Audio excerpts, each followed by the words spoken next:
Hello and welcome to the 360 Lady, the complete, whole, and thriving lady. Every 2 weeks, we talk about stories or hard truths in our various pillars of life, such as spirituality, relationships, career, finances, and many more. My intention on this podcast is to strengthen and empower women to walk in God's ultimate truth of completeness in Him. I am your host, Mokwe Oyetunji. Hello, my 360 ladies. You are welcome to another episode of the 360 Lady podcast. How are you doing? It's a new month, it's new us, and we're trusting for a lovely, lovely rest of 2022. Right now on the podcast, we have a lovely special guest who has made a lot of impact all across the world. I say that because a lot of people listen to our podcast. She's a fellow podcaster. Her name is Noble IJ. Woo! Noble IJ is also a very multifaceted guest. Just having conversation with her, she's lovely. She's the founder of an NGO called Beautifully Broken Me. She's a professional mental health advocate. She also loves to create awareness, of domestic abuse and really empowers women. It's all about women, which is what the 360 Lady podcast is all about. She empowers women to thrive, above their situation, whatever situation they may be. And as I said, she's a fellow podcaster, and the name of her podcast is Beautifully Broken Me Podcast.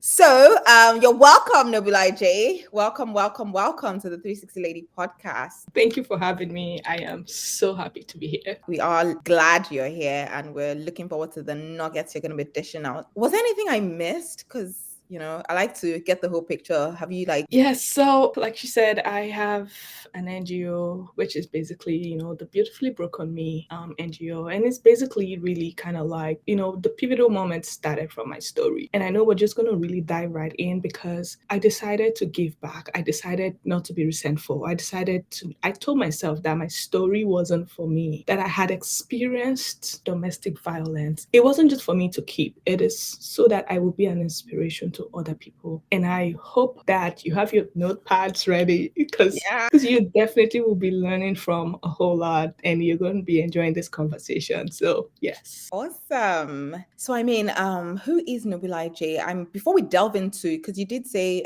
you went through domestic violence and you're here now, you're thriving, you're living a purpose-driven life. So before we delve into that story and what really, how your journey was, then how was your childhood in terms of the home you grew up? Can you just tell us? So, I grew up in a family of 6 girls and a boy. I am the second daughter, and it just happened that my dad is the only child, and I'm Igbo. I'm from the eastern part of Nigeria. I actually reside in the US. So being that, my mom, they were kind of looking for a male child. And, my family and my parents, they kept trying and they kept having girls. And I'm the second. We had the third girl, the fourth, the fifth, and then the sixth. And then at this point, all hell broke loose. Everybody in the family, my dad's family, they were kind of like, calling my mom names and saying, oh, she's just giving birth to girls, and all of that. And looking at it and thinking about it now, I'm just like, how is this her fault, really? Like, is it really her fault? Actually not. Biology-wise, yeah. But my mom did something, and my mom suggested and to my dad and said, please, I'm just tired of all of these things. Can you just get somebody, outside, or like a contract marriage or something, like do something, like get somebody, get her pregnant. If it's a boy, we can keep the baby and you pay her or whatever it is. I'm just tired of all of this. Like, I'm tired of all these fingers. Like, people are pointing fingers on me and I won't take this anymore. My mom was so frustrated. And then we were in our teens then. And my dad yelled at her. And that was the first time I'm ever hearing my dad like yell at my mom so loud. And he was like, don't you ever say that again in this house. And I'm like, everybody was like, whoa. So my dad called all of us, and then we were all sitting down. He's like, listen, can I count on you? Can I count on you? Can I count on you? And we were like, what is he saying? And then he's like, listen, I don't care if I don't have a male child. I don't care. I literally don't care. But I want to count on you guys because I want you to be women of dignity. I want you to be women of integrity. I want you guys to be people I will be proud of. I don't care if I don't have a male child. Yes, the society wants me to have one because, oh, in their assumption and whatever, they want someone who is going to be retaining the family name. But this is not what is important to me right now. It's you guys. You, can I count on you? Are you going to tell me right now that you're going to be a woman of integrity, a woman of dignity, a woman who would stand out and be an inspiration to people, everyone around her? Are you going to, are you promising you're going to do this? Can I hold you accountable? Like, he was saying all of this, and we were so in shock. And he was like, listen, I trust you guys. I hold you guys in high esteem. I know you guys are going to make me proud. And so I could care less. And then we were listening to it. And honestly, those things really sunk in my head. Like, it was something that made me feel like, okay, oh my God, I got to love that conversation. And honestly, even when I got to the university, when I felt like I want to just live a life, go astray a little bit, kind of enjoy life with my friends or do all of those things. His words keep reoccurring in my head. Yeah. Like, can I count on you?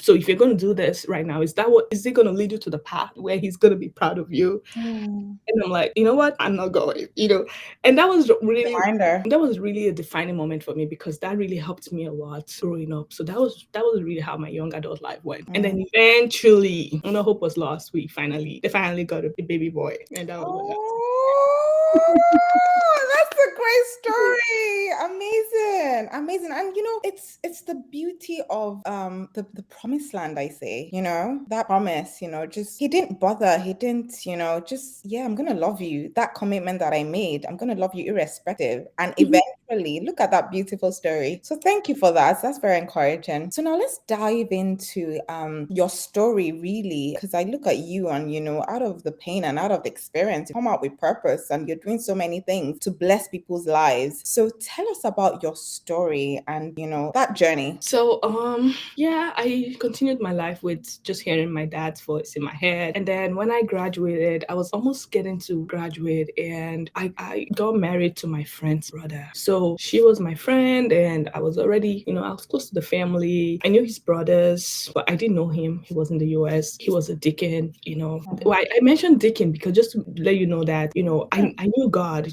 growing up, even while in campus, I was in the campus Christian fellowship.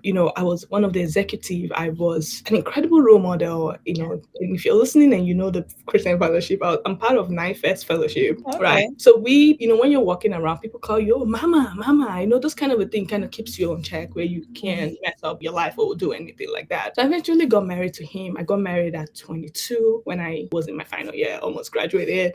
And it was basically, I got married to him, a virgin. I didn't know, I haven't dated. I didn't have any relationship prior. I didn't know my left from my right when it comes to relationship. But the fact that I was happy, I was excited. I was just like, you know what? This is one of the ways I will continue serving God. I serve God in campus, all of those kind of excitement and stuff like that. So I didn't get to discover who I was really. I didn't get to discover myself, my self-confidence. I didn't know all of those kind of things. Self-awareness. I didn't, I didn't know myself 22 at that time. And then I asked him a question. I said, please tell me, how did you get to the US? How did you come over to the US? He said, oh, I came in through visa lottery. I'm like, okay. And I was like, okay, so have you been married before? He said, no. I was like, okay. One other question I have is, why are you interested in me? Like, why me? Why this naive me? Good question. And he's like, yeah, it's just because you don't have ideology. You don't have principles. Yes. Whoa. Yes. I just want that to sit with your audience for a little bit. He said, I am interested in you because you don't have ideology. You don't have principles. Absolutely. Surprising. Okay. And again, I'm like, so if I have principles, you won't love me anymore. You won't be interested in me anymore. And then he laughed. And then he's like, oh, you know what? Let's just forget about this conversation and just move on. I'm like, okay. Okay. Yeah. That was supposed to be a huge red flag for me. What I did. I didn't know any better. I didn't have a mentor. I didn't have anybody that told me that was a huge red flag. And you're going to find out why it was a huge red flag. So eventually moved over to the US and then my life started. And then he was kind of like, okay, you see all those people in church? Because we attend a Black church, African Nigerian church anyways, I'll say. So I didn't want to mention the name of the church. So he was like, yeah, everybody in church are hypocrites. I don't want you to associate them. You have to be spending with your credit card. You have to have at least $5 in your wallet. Don't spend cash, spend with credit card. And then when I eventually had a bank account, he gave me the password to use and he's like, oh, this is the password you're going to use. I'm like, okay. And when all those things was happening, I didn't know any better, so there was no way I could tell it was abuse in any way. But right now, talking about it, I'm like, In whoa. hindsight, yeah. Maybe you're listening to me now, you're like, why are you so dumb? Listen, Right, yeah. I was just 22. I didn't know You any didn't know, better. yeah, you didn't know about it, yeah. So it just really what it was. When I eventually was looking for a job, and any job I found, he would say, no, I don't like this one. I don't like this one. So he was choosing the life I would live. And even when I was in Nigeria, then he said, when you come to the US, I want you to become a nurse. And I'm like, but I am a teacher though. I love to teach. I would like it when I come over there and I'm teaching, this is really my passion. This is what I enjoy doing. It's like, no way, you're gonna be a nurse. And that's what I want. So this is basically somebody giving out a pathway, a life for you, a life that is not yours, and just really kind of like, so I want you guys to start looking at these things. Yes, only one, when you're looking at, you might be like, well, he wants the best for you. He thinks, good about you. He wants you to become a nurse. But no, it's really not that. It's just that he wants you to live a different kind of life. And it's going to be the life he wants you to live. You want to live for yourself. Well, eventually I accepted. I was like, no problem. I'm very compassionate. I'm a very compassionate person. So if you want me to become a nurse, it's okay. So I got here. I started taking prerequisite courses. And honestly, I want to say that I am not a science brain. I didn't study sciences at all. I started taking microbiology, anatomy and physiology. It was challenging. Started taking chemistry. It was challenging, but well, I have to do it. So some things started in the marriage. He is somebody who is more like, I would say 100% melancholy and 100% choleric. And his melancholy, I'm just going to give you a little bit of an example. So remote control, we have a place where we put it, the remote control, just put it in this spot. That's it. That's the space. He said, I want to close my eyes and just be like this and then go over to where it is and then find it there. It has to be at that exact spot. And I'm like, oh my goodness. Okay. So one day I was watching TV, and I was just watching TV, and all of a sudden I was pressed. I went to the bathroom, right? Because I was still watching the TV. It was on. It was paused. I think I was watching a movie or something. It was paused, and the remote control wasn't where I was supposed to put it because I was still on it, right? And he just came and he was like, you don't listen to instruction. I told you this is where I want this to be. And I'm like, okay, TV is on. And he's like, I've just told you, this is just a practical example. And this is some of the reasons that really caused the bigger problem. One of the other teething problem we had was toothpaste. So he likes to push it from the push it. That is an example. I mean, we say it's an example, but you never really make like it's a real deal. It became a real deal because I was kind of like, so I talked about growing up, my young adult life and stuff. 6 girls and a boy. Nobody cares about pressing, pushing it from the bottom. You just push it from anywhere and just brush your teeth. And then when it's almost getting to the end of the toothpaste, that's when you can push it from the bottom to get the juice out of it, right? But for him, he wants it to be pushed from the bottom. And all the time, impulsively, I would just do it the way I want to do it. And he would complain. And then I felt like, oh God, I tried to do it, but it's something I have to start learning again on how to do. So I eventually got my own toothpaste. I was just like, okay, since this is becoming a problem, can you have your own so I can have my own? He said, hell no, we cannot do that. We can't have separate things. It has to be like this. And I'm like, okay. So little by little, one of the other things I noticed was when I eventually started working, he would take all the money and transfer it to his account and leaving me like $20 and maybe my tithe. And this happened the first time. Sorry, $20 for like per day or per like? So I get paid bi-weekly. So he would take $20 for the week. It's not $20 for you to spend, just $20 to keep in your account. Doesn't look like zero. Yeah, it's not $20 for the week. So honestly, guys, this is really like, I'm not making up anything. This is really my story. Okay. So it just happened the first time. I'm like, oh my God, if I tell him about this, he's gonna yell because we've been having like teething problems here and there and stuff like that. And then I summoned courage one day and I was just like, can I just have a conversation with you? Like, I feel comfortable, when you transfer money from my account, just leaving me with, just my tithe, and then $20 will be left in my account. Sorry to cut you short. I'm just wondering, after how long did you take it before you had actually were like, okay, let me have a conversation with you? How long? It took intervals because I have been processing it. And again, this is the first thing he said to me when I got to the US. It's like, I am the chief financial officer of this marriage. So I decide what comes in and what goes out. I am the CFO. So whatever, I'm just a phone call away. You're going to spend anything, just call me. Spend with credit card. Do not spend with cash. And then he was like, you can only have at least $5 in your wallet. Just in case, $5. Top most $10, but that's it. So with all of these things and with the teething problem, and honestly, and sometimes I would be like, God, I don't know how to be a wife. I don't don't know what to do. I don't know, because everything that began to happen in the marriage began to be my fault. I don't used to be like this. You make me talk too much. It's just your fault. I'm like, oh my God. And then one day he called me and said, come. Look at that piece of rag on the floor. It is more valuable than you. The piece of rags could be used to clean up messes. You are simply worthless. Honestly, the devil magnified this conversation, like this particular thing. Like, it actually crippled me down. Like, whenever I look at a piece of rag, I'm like, oh my God, he said it is more valuable than me. Wow. It's just really what it is. And when it got to the point where I felt like, you know what, I have to tell him. It took a little while, but I had to just summon the courage, and I'm like, I don't feel comfortable whenever you take all this money I worked for, just leaving me with peanuts. And then when I said it, and I knew what was gonna come out of it. He was mad, he was upset. And whenever he gets upset, see, this is somebody that it was more like a long distance relationship. Like I said, it was his siblings that I know. The sister was my friend. I know his mom, but I didn't really know him because he was in the US. We had long distance relationship. And sometimes when you want to do, you might be like, well, at least I know his siblings, he's not going to be too different. It's not true. He was a total contrast. Like, he was so different from his siblings. And that was eventually when I told him all hell broke loose. He was mad. He was upset. He was really like threatening the heaven and earth. He was like, I'm so sorry. It's okay. I had to apologize. Yeah. And that was really how the relationship just kept on going. One of the things he did not like was hairs. I have a lot of hairs. We can see. But he would be like, I don't like to see hairs in the bathroom sink. I don't like to see hairs anywhere in the house. And I'm like, oh God, what do I do? So when I see his car coming up, or like when I see his car in the driveway, and I will want to go scan everywhere because I'm looking for hairs in the bathroom. Wow. And trust me, he's going to find something to talk about. He's going to be like, why is this pillow this way? Or why is this thing looking like this? Or why is this looking like this? I've told you all the time. It got to a point where I said, God, maybe there's a skill, there's a mask covering my face that's making him see me as a different person. And this is the fact that happens whenever anybody makes him upset in the road, on the street, at work, anywhere, brings it on me, and it becomes a transfer aggression. I was just like, oh my goodness. I'm like, God, is there something like a mask covering my face?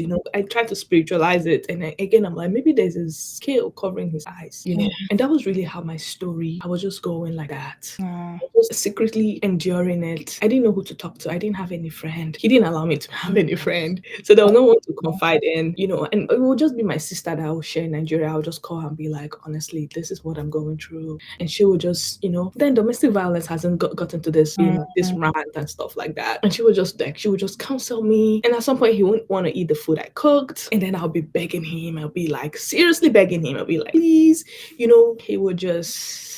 And then I had this sister, like my immediate elder sister, because I'm the second daughter. She's a little much emotionally stronger than I am, and she will be like, "Come on, eat your food. Why can't you? If he doesn't want to eat, who cares? But I don't have that. I have that. I'm not emotionally strong to do that." And I kept trusting, and I kept trusting, and I kept trusting. That's where I'm going to be. Wow. I mean, just like picturing it, from the toothpaste to the you scanning for hair. So, I mean, at what point the camel's back break? Like, at what point did you know, okay, this is bad, or this is affecting me? So it got to the point where I lost confidence in myself. So he wanted to bring his mom over to the US. I was like, that's awesome. And I was excited because at least I know if the mom comes, she knows she's a woman like me. She would see what I'm going through and stuff like that. Yeah. But I was wrong. So when she came, the first thing she said to me at the airport was, oh my God, you're wearing pants, like trouser. We call it pants in the US. Yeah. Like, oh my God, you're wearing pants. Trousers. She's like, she doesn't wear pants. She's from those religious background that don't wear pants. So, and they see pants as abomination. Deuteronomy chapter whatever says, Old Testament, a woman shall not wear what. Yeah. She's like, oh my God, you're wearing pants. Like, that was what she said. I'm like, oh my God, this is gonna be part 2. Jesus, I was just like, oh my God, I'm still struggling, trying to understand this man, trying to figure out how to live with him and live peacefully with him. And now I don't know. What is this? God. So when she came, she convinced the son, and they had this very big argument about the Bible, Old Testament, doctrine, trouser, pants, wearing pants, earrings, necklaces, makeup, stuff like that. They had this it was more like a Bible challenge kind of argument, right? And then she won the argument. She's the mom. They love their mom so much. They believe in her so much because she's very spiritual, quote and unquote. And then he came to me and he said, okay, I just want you in this house. You can't wear this. You can't wear pants. You can't wear earrings. No makeup.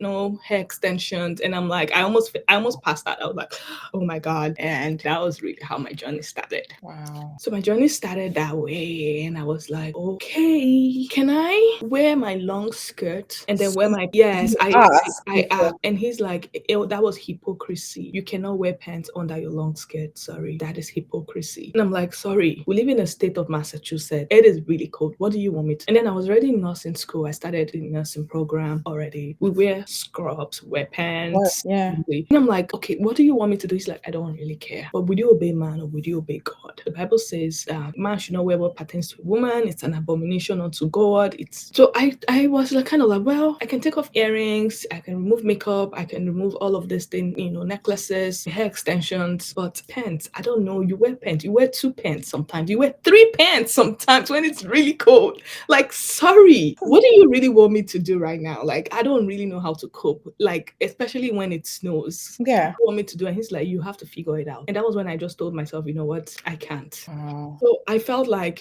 I became a rebellious wife in their eyes. And that's what we're keeping the law. Because the grace of God, has been shed abroad. God has paid it all for us. Like, he paid it All all. countries, all nations. Oh my goodness. But listen, if you're keeping the law and you're keeping 99.9% of the law, even if you break just one small percent of the law, you have broken all the laws. So because I stopped all of those things, in fact, I have a very long hair. I had to kind of cut it. I decided to go on natural hair and all of those kind of things. Honestly, if you see me on the street, you're gonna be like, who is this homeless girl? Yes. Because I look like if I offer you something and say, hey, take, you won't want to take it from me. You want to be like, who's this? Like, that was really what I looked like. So that was just what it is. And because I kept 99.9% of the law and I defaulted in just wearing pants, I've broken all the laws. It became the thing. So the pivotal moment for me was when I felt like I cannot take this anymore and I wanted to kill myself. Yes, I wanted to commit suicide. I just felt like I cannot take it anymore. So you actually felt suicidal.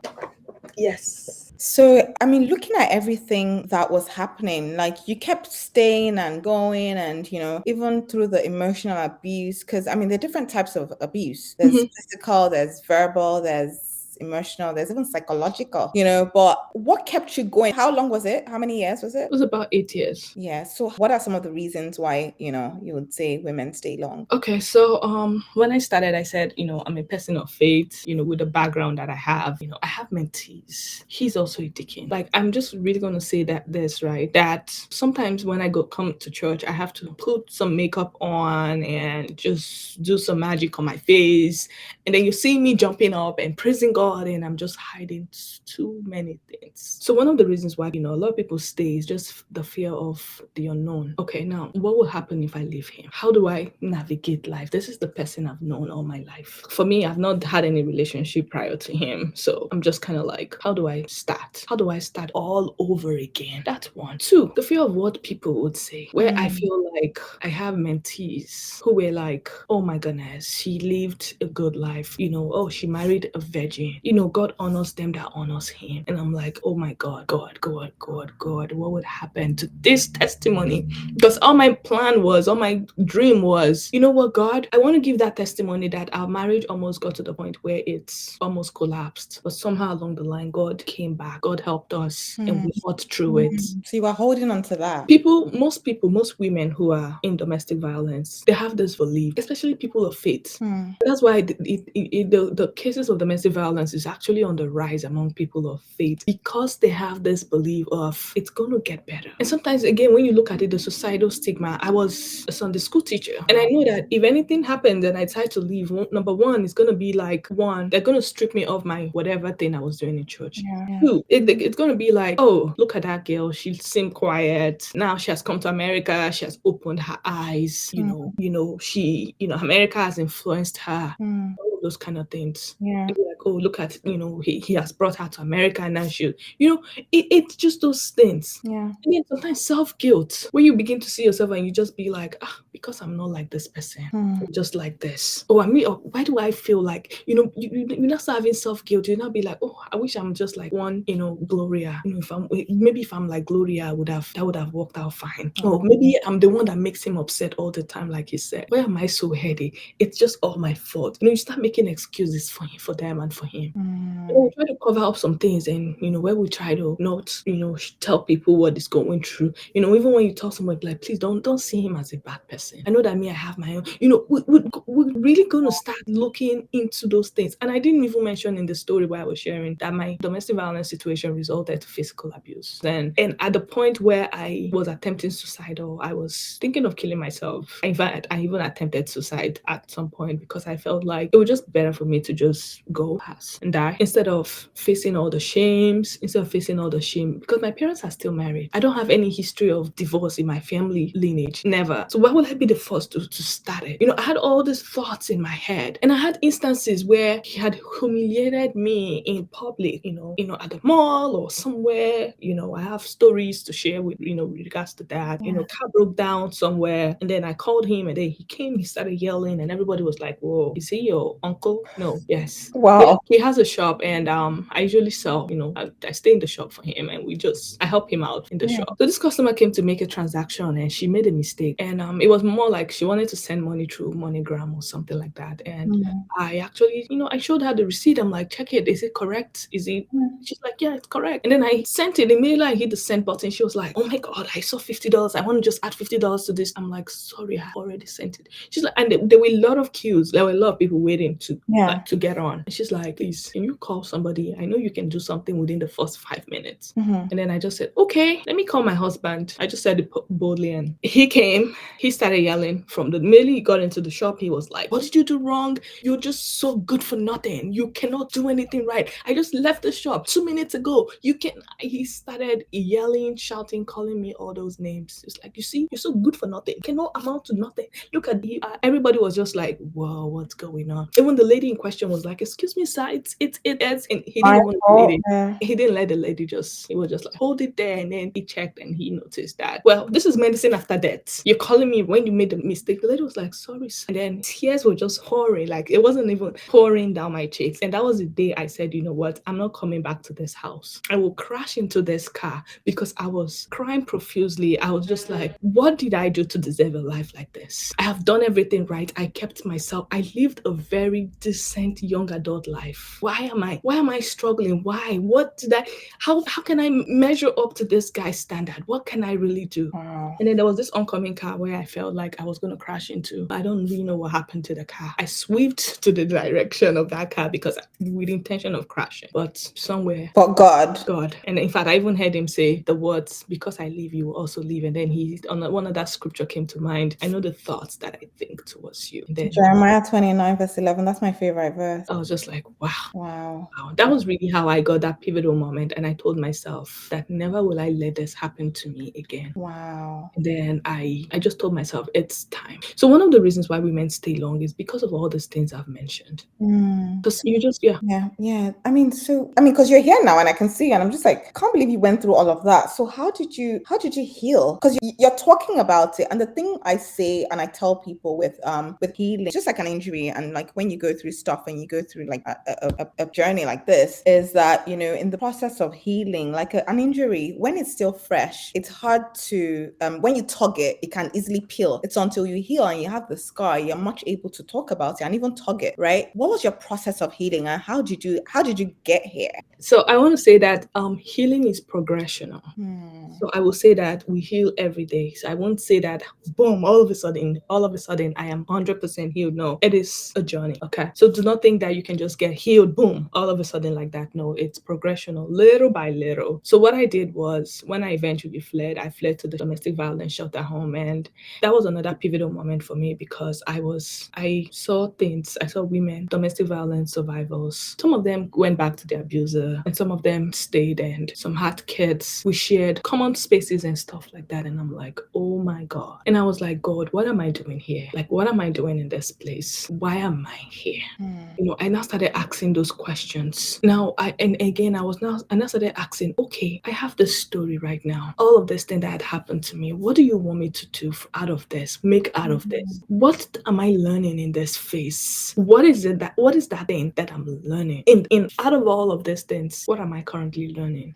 What are you teaching me? Please, whatever you're teaching me, Lord, I want to learn it fast. And then I started asking this question. And in fact, it was there I got to know God by experience. I got to know him experientially. Wow, that's because I really got to understand, okay, wow. I got to understand certain things about what he actually wants me to do. I had this, I was wounded, I was broken. But at the same time, I decided to let him take it. I gave it to him. So it was literally how you see that was I took all those woundedness, all those brokenness, all those whatever it is, those hurts, those, low self-worth, because my self-worth reduced to like zero. I had no confidence at all, inferiority complex, name it, shame, guilt, the fear of what people will say now that I've fled, all of those things. I literally put them in a box. And I just want you to picture that, putting all those things in a box.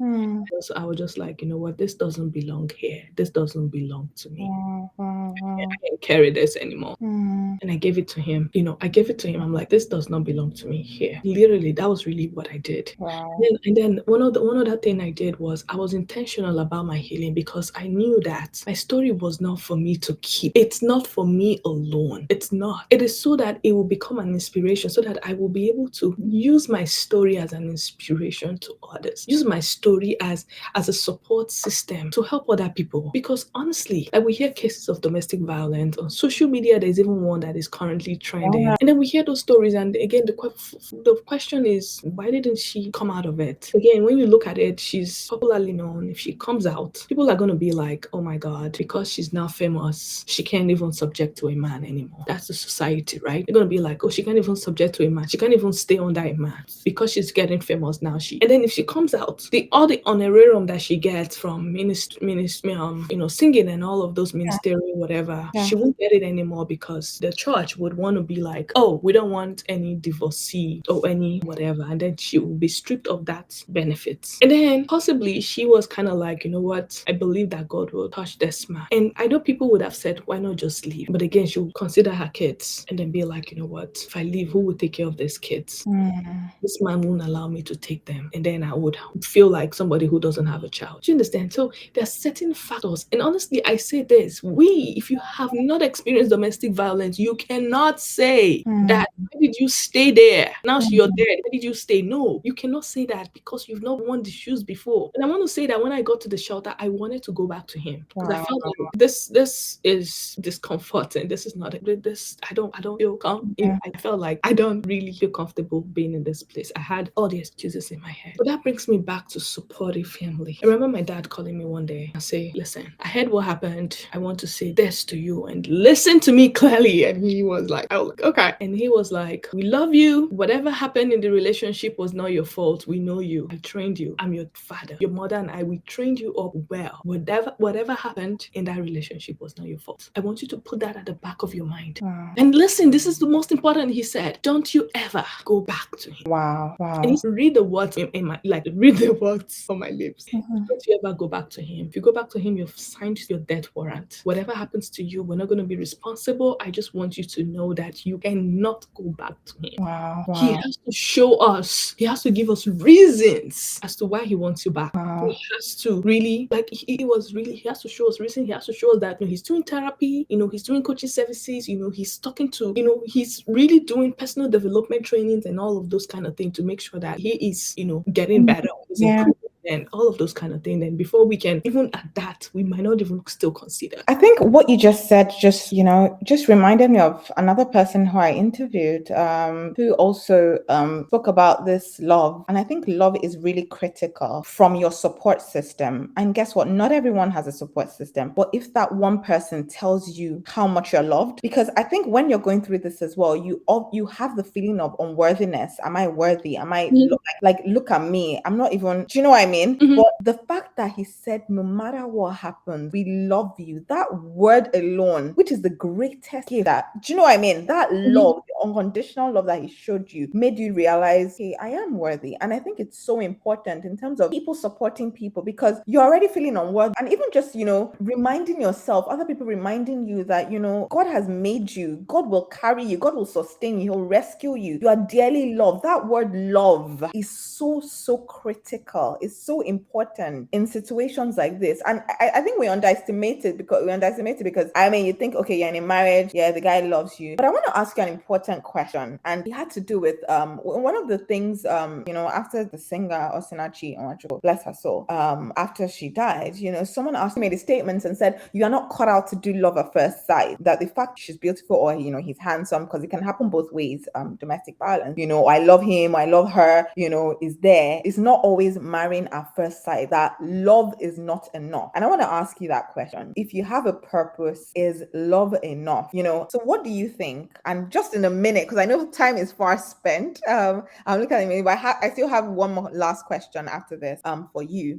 Is love ever enough? So I want to, in order to answer the question, I want to say that just because you love each other doesn't mean you've learned the communication skills you need to connect. And in order to answer this question, love is not enough. So please, if you're listening to me right now, do not, I know, yeah, you're going to be head over heels, you're in love with this person and all of that. I want to say that love is not enough. The reason why love is not enough is just because you have to make sure that your ideologies matches. That brings me back to what he said to me. You do not have ideology. Wow. He said you do not have ideology because even animals have an ideology. There's a way you push a goat will react, despite how silly a goat is, right? So he wanted to marry a couch, someone he can just sit on, and a couch won't say anything. He just doesn't want to marry a human being. He wanted to marry a couch. He wanted to marry somebody who he can push, and the person just, who he can tell jump, and the person asks you how high. So love is not enough in the sense that you just, in fact, for me, love is going to be at the bottom. Love is like the last for me. It's going to be trust. It's going to be integrity. It's really going to be, ideologies. Does our ideology match? Do we have connect? Does our conversation connect? And most important is the fear of God. Is this person saved? And then when you're looking at the fear of God, you just have to kind of like look down into it and see, is this person broken? Is it substantial? Yes. Does this person have any? Because a lot of people, a lot of people, basically from where I'm originally from, Nigeria, would say that I'm saved. I am born again. I have a relationship with God. And then when you hear that, I don't want you to just be like, oh, he's a deacon, whatever. Right on. You want to dig really. So most times love is not enough, because I want to say that if you allow love to decloud your sense of reasoning, that will impair you from making the right decision. Wow. When you allow love to be like, oh my God, I'm in love. Honestly, once you are in love and love is declouding your sense of reasoning, you won't be able to see things, certain red flags that you would ignore. You're just like, oh my God, you know what? I love him and he loves me, and that's the most important. So in order to answer this question, love, it's not enough. Wow. Amazing. Thank you so much for that. Just one last question. We look at you now, you have an NGO, you're a mental health advocate, you empower women, you're all yourself, and we thank God for your life. We thank God you came out of this. But how did you thrive? How did you empower yourself after that? Because there is a factor of not feeling worthy after this. There is a factor of not wanting to get back up. How did you thrive after leaving an abusive marriage? So what I actually did was, so God was my source. I actually really relied on him solely. And then one other thing I did was I was intentional about I told myself that, you know what, I won't allow this to put my back on the ground. I will not allow this to make me have resentment towards God, because like I said, I lived a very good life. So this is one thing that would have made me feel like, oh, God disappointed me. He did not. And then I'm having that, no, I won't let that happen, because I know that my story was for a reason. I was broken for a reason. It happened for a reason. My story was not for me. And getting that understanding was that pivotal moment for me where I began to be like, okay, God, where do you want me to invest in? And then I started investing in, emotional awareness, self-awareness, getting to discover who I am, getting to discover myself. And then I invested in myself. I took some emotional intelligence courses. I get to understand, okay, my emotions. So that way I don't have what is called emotional vomit, where, when I don't control my emotions, I will boom, explode. Or, when we don't explode, and when we don't control our emotion, when we don't understand our emotion, we have emotional vomit where it's splashing everywhere. We're opening our mouth and it's just really like all over the place, because we haven't really understood our emotions. Wow. And that was really how I started, like little by little, telling myself my story is not for me. And that was really where I got to the point where I said, yes, I have a story. And that's why I want to tell anybody who's going through any form of domestic violence, whatever it is, number one, speak up. Those Nachi lady we talked about, yeah, there would have been people who would have told her to leave. But it's now up to her to make the decision whether or not she wants to leave or not.